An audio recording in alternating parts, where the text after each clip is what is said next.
The province taking aim at the gender pay gap, Ontario becoming the first in Canada to introduce pay transparency legislation. And the Premier joins me right now with more. Welcome back, Premier. Thanks a lot, Kevin. Nice to have you here. Thanks for having me. Let's talk a little bit about this. First thing I want to do, let's say what it is. And I think we have a board that explains this. So we're talking about publicly advertised job postings. I want a clarification on publicly advertised job postings. Well, when someone's looking for a job and they see an ad, whether it's online or in the public realm anywhere, there's going to have to anywhere. Yeah, it's going to have to be there's going to have to be a pay range as part of that ad, so that it's clear exactly what the salary range is. Employers cannot ask job candidate about past compensation, what you got paid before. Precisely. Prohibit reprisals against employees who discuss or disclose pay. That's interesting, because there's some contracts that say you're not allowed to tell anybody about this. Right, which is a way of withholding information. And somebody asked me yesterday, well, won't that cause resentment and conflict in the workplace if people know what each other are paid? I think the fact is that not knowing, I think there's resentment and suspicion when people don't know what each other are paid. Framework to require larger employers to track and report compensation. So you're looking to people who are the larger companies, and they have the resources to be able to track this and report back. Right, and we see the patterns. And what's happened in other jurisdictions is that you can see that that pay equity starts to be clearer when those trends are seen, when it's public information.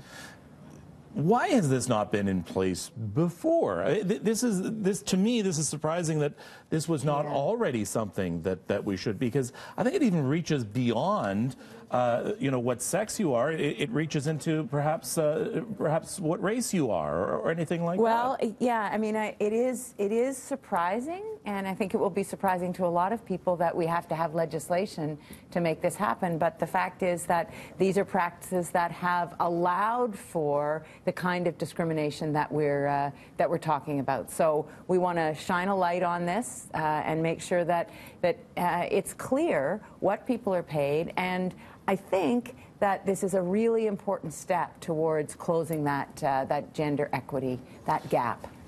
This is maybe a first in Canada, but it's not a first in the world. Right. We're following the UK, Australia, there are other jurisdictions, and we look to those jurisdictions.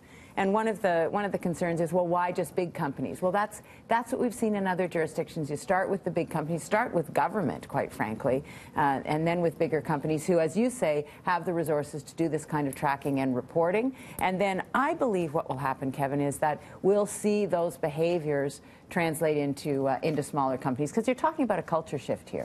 Now, they can talk about this or a number of items, but I think it's probably going to be a lot about this.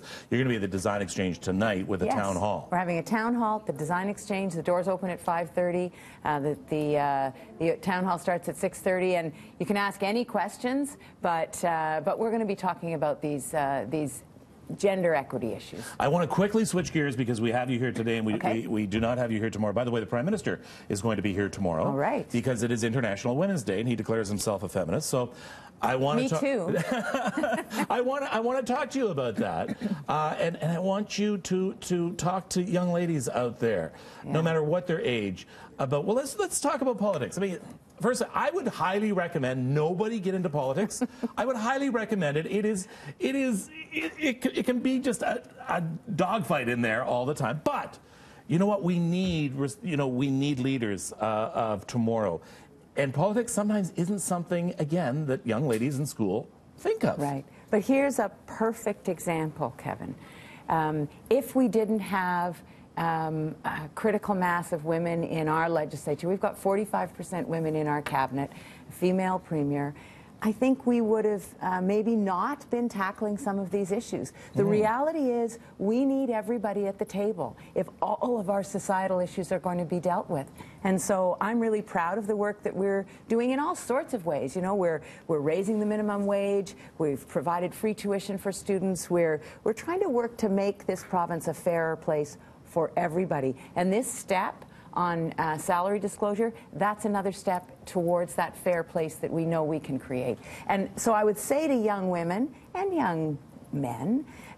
Look for the things that you're interested in, and if that leads you someday to a door that opens into a political career, you can make a difference. And you're right, it goes with young men as well. Yeah. You know, because let's look at nursing, for example. There is an occupation that until really recently, not a lot of men went towards nursing. It was always looked at as a female vocation. Exactly. But now, I mean, my daughter's a nurse, and the number of male nurses has increased exponentially. My daughter's a nurse too. She just started practicing this year, and same thing. I was surprised in her graduating class how many young men there were. You know, we need to provide opportunities for people to do the things that they're suited to and that they want to do, and gender shouldn't get in the way of that. All right, one step forward. So, you know what? Agree, disagree. Go see the Premier tonight. We'd love to see you. At Absolutely. the Design Exchange. 5:30, you can be there. I think the doors open around 5:30. Doors open at 5:30, and the show starts at 6:30. Show? Okay, good. The Premier will be juggling today at 6:30. Right. Dancing, singing. Thanks for being here. Thanks, Appreciate it. Kevin.